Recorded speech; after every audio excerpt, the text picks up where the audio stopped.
Ayan. Good afternoon, everyone. Good afternoon. Good afternoon. And so I hope everyone has rested well.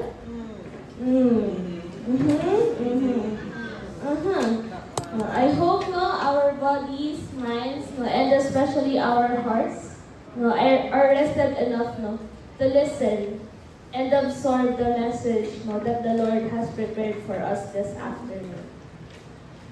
So before anything else, gusto ko lang po muna magpakilala.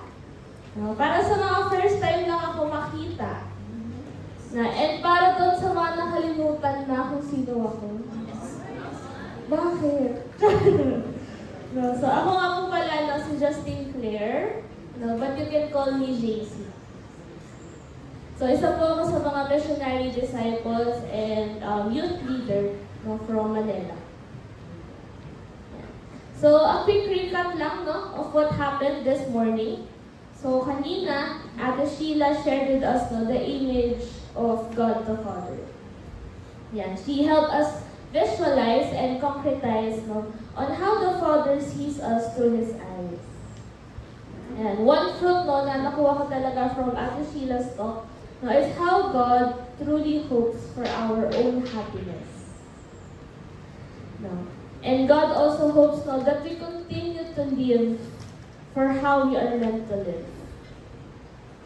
And then after that, Cass shared with us how God decided to live in our hearts. God is telling to each one of us, ikaw ang aking tahanan.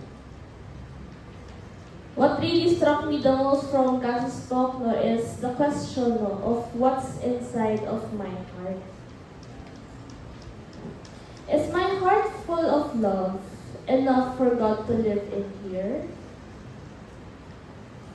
Alam niyo, hearing the words from this morning made me realize on how much the Father loves us. Mahal na mahal tayo ni God. Honestly, I was overwhelmed with all the love na binibigay sa akin ni God. OA pa sa OA. And receiving this abundant love sometimes made me ask, sino ba naman ako para matanggap lahat ng ito? Sino ba naman ako para mahalin mo ng sobra, Lord? Sino ba naman ako? Oo nga sino ba ako? Who am I really? Yesterday, we get to see each other. So may mga nakita tayong mga bagong mukha. And you get to ask each other, who are you? The common response is we say our name, age, school, or what we do in life. Ito yung mga sagot na hindi na natin masyadong pinag-iisipan. Kasi alam naman na natin to kahit nakapikit tayo. Di ba may mga nakapikit na ngayon? But when we really try to think about it and reflect on the question, ano kaya masasagot sa tanong na kung sino tayo? Sino ba talaga tayo? Maybe, some of us will try to share our greatest achievements. Di ba sometimes people try to introduce themselves by saying what they attained. So, hi, JC nga pala. Published author ng isang international research paper. So, hello, I'm Kate, one of the best pupils in our class. Perfect. Kaya magandang hapon, Max nga pala, batch valedictorian. Diba? Now, sometimes, we identify ourselves as the labels put by our society. Minsan, nagiging pagkakakilanlan na natin kung ano yung binibigay sa atin na parangal ng lipunan. But what if hindi ko pala kayang pantayan yung standards ng society? What if I can't achieve what others can achieve? Will I not have an identity? Hindi ba ako magkakaroon ng karapatan na magkaroon ng pagkakakilanlan? Maybe some of us will be tied to the mistakes that we made. Mukhang joke, no? Pero totoo, may mga taong ganito magpakilala. So I met this guy, let's call him Carlo. Ang pakilala niya sa akin ganito. Hi, Carlo nga pala, the ultimate playboy.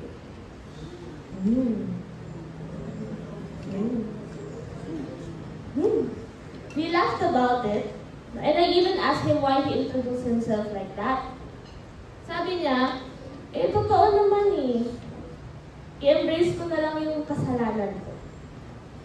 Panindigan ko na pagiging playboy ko. It's funny hearing about it, no? But maybe we sometimes do this also. But what if it's hard for us to forgive ourselves, and ask for forgiveness for our mistakes? Makukulong na lang ba tayo sa pagkakakilanlan at pagkakamali natin na ito? Maybe some of us will introduce ourselves as how others see us. Ako nga pala si Justin, yung mag-aahon daw sa hirap sa pamilya namin. Hello, Lucia nga pala, yung magiging future mo raw. Hearing comments from others sometimes take an effect on us. Minsan, kapag may naririnig tayo from others, we take it to heart, and somehow, adopt into it. Kapag narinig natin, sinasabi na rin natin sa sarili natin na ito tayo. Sabi kasi nila, ganito raw ako. So, magiging ganito na lang ako. But what if others' perspective is not the real you? Hahayaan na lang ba natin yung mga sarili natin na mamuhay sa pekeng pagkakakilanlan? Today, God wants to tell you, you are not your achievements. You are not your mistakes. You are not what others tell you. Hindi ikaw lahat ng yan. In 1 John chapter 3, verse 1, we are reminded of who we truly are. We are called God's children. Anak ka ng Diyos. Hindi ka basta-basta lang. Anak ka niya. You are His beloved child. We are His beloved children. At alam mo ba kung anong maganda, sa pagiging minamahal na anak ng Diyos? Nilikha niya tayo na kawangis niya. In Wisdom chapter 2, verse 23, it says that when God created us, He did not intend for us to die. He made us like Himself. He made us like Himself. You have the very image of God. You have the very identity of God. You have the very essence of God.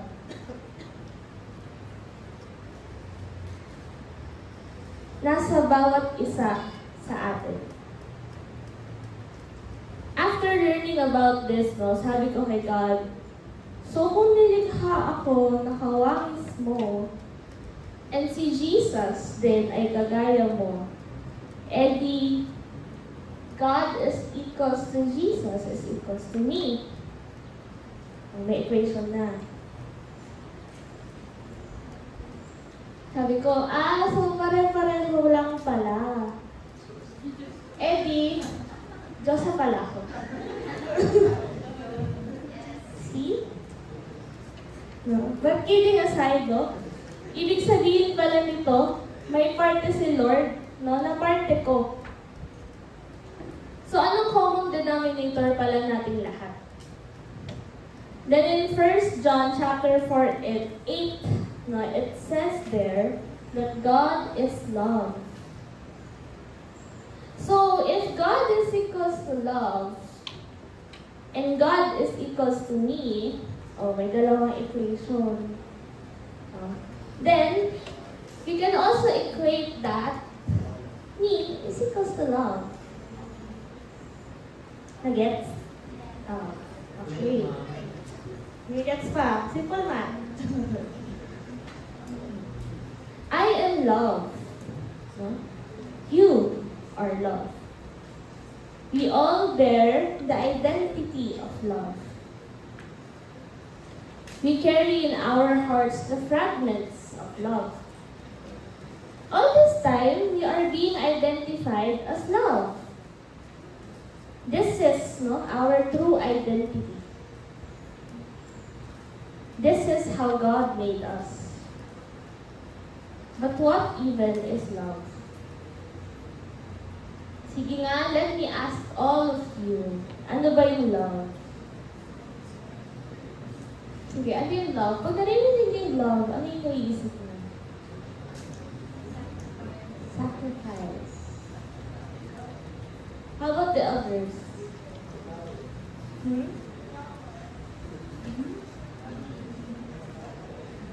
Yan, sige. Pero maraming definition, no? And marami rin tayong pwedeng i-connect to love. Na sometimes, nakakalito na rin. Mapapatanong ka rin minsan, love ba to? Or baka naman hindi.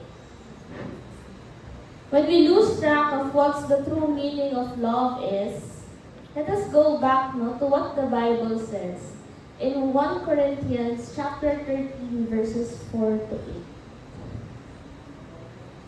8. Yan, sige, basahin natin. So, love is patient and kind. Love is not jealous or conceited or proud. Love is not ill-mannered or selfish or irritable.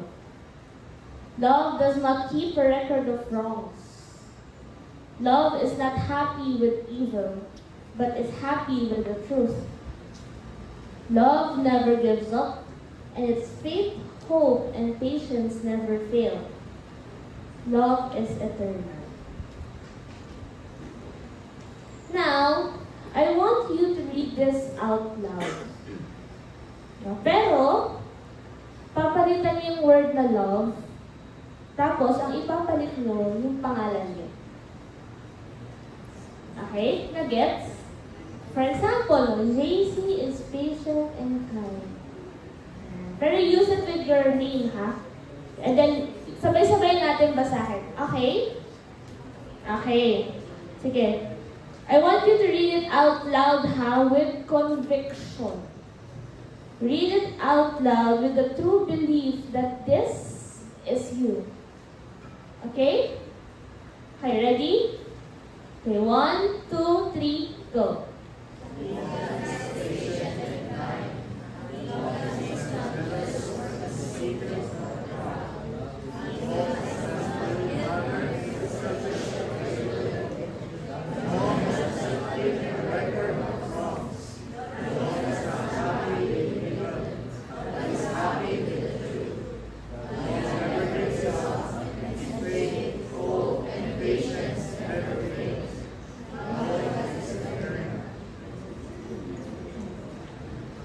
This is what love is. This is who you are. Grabe, no? To have this kind of identification. Sobrang nakakakilig. It feels so good to know, no, that I am loved. That I am made in the likeness of God. Na pwede rin ako maging kagaya ni Jesus. Na kaya ko rin, maging katulad niya. Pero paano ko ba ito mapapanindigan, Lord? Paano ko mapapaniwala sarili ko, no, at yung ibang tao, that I am loved? That I am made in the likeness of God? How can I even live up to this identity of mine?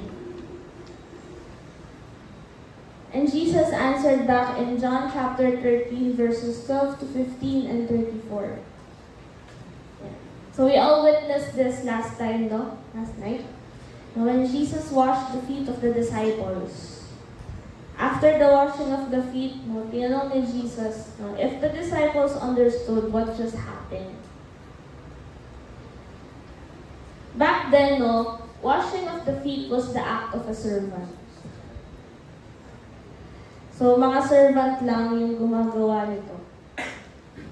And imagine, Jesus acts as a servant in front of you.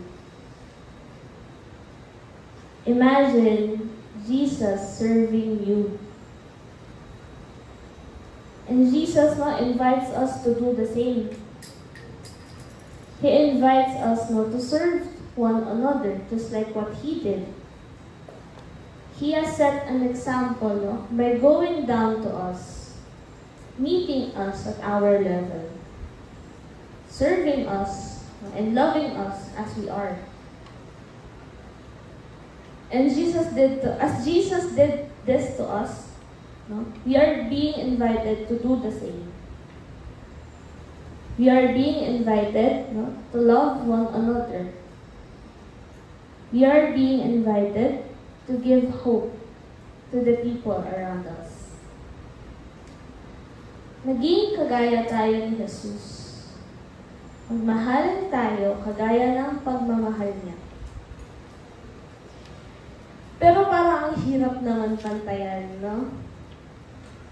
Parang hindi ko yata kaya, yung level of love na ginawa ni Jesus for all of us.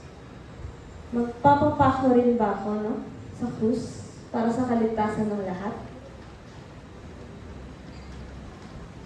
But Jesus reminds us today that we don't have to make a grand gesture like this. We just have to get the very essence of what Jesus did. Pag nakikita niyo si Jesus sa cross, ano bang nakikita niyo? Ano bang nararamdaman niyo? For me, every time I look at Jesus on the cross, it actually gives me hope.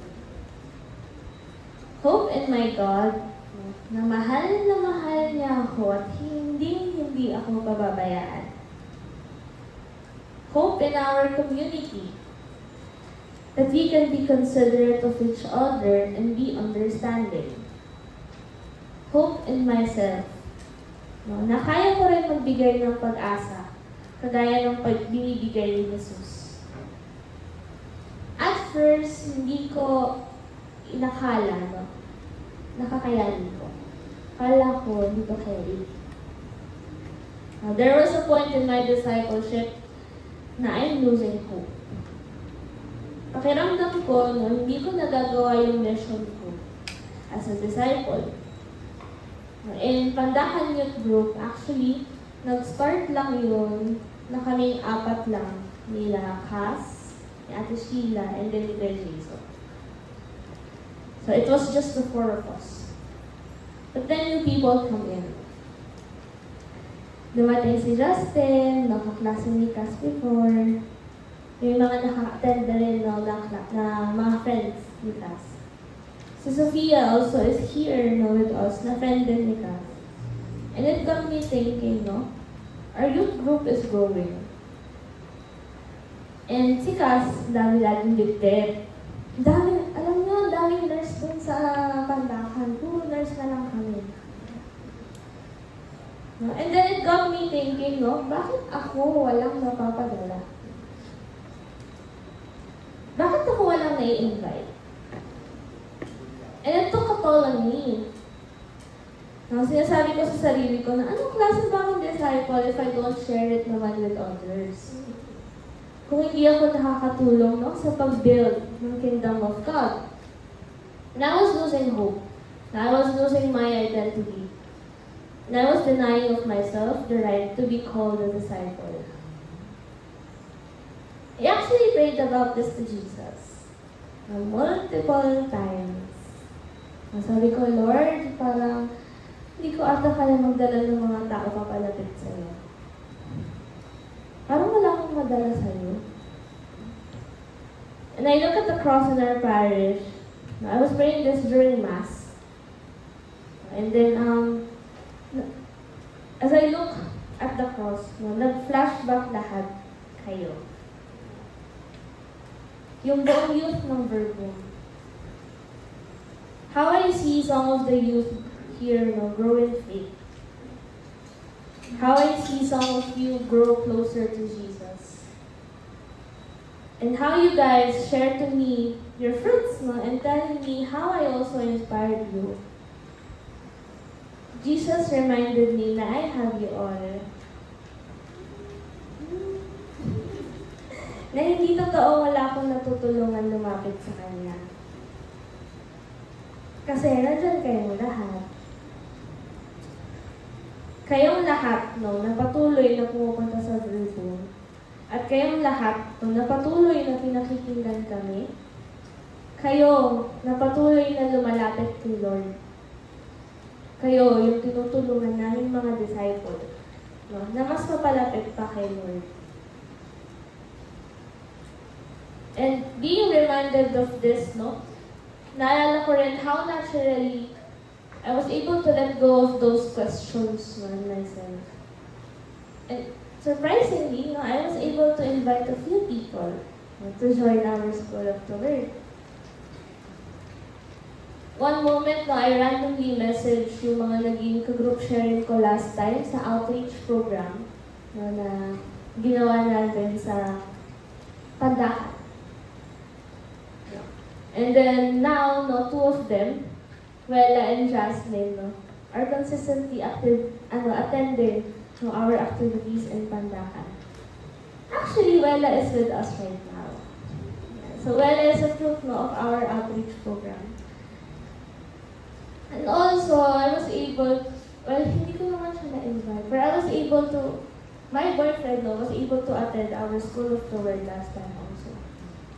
So hindi ko siya invite, pero sabi niya kasi, she saw how passionate I was with the youth. So that, yun parang naging driving force to attend also. So it came out naturally. This is when I realized that if I just stay faithful to my prayer and to my Lord, everything will come naturally. That moment I was crying while looking at the cross. Kasi ako kasama ko kayo lahat sa journey ko eh. Seeing Jesus at the cross gave me so much hope. And kayo, looking at you right now, gave me so much hope.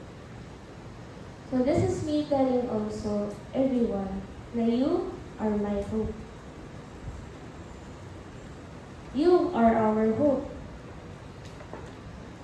Maybe Jesus is also telling you today na hindi mo kailangan ng engranding gagawin to be like me. Maybe you just have to be like Jesus who gives hope to people. Who knows, baka yung mismong presensya mo rito nakapagbigay na ng pag-asa sa ibang tao. The fact that you are here, baka yun na nagbibigay ng hope sa iba.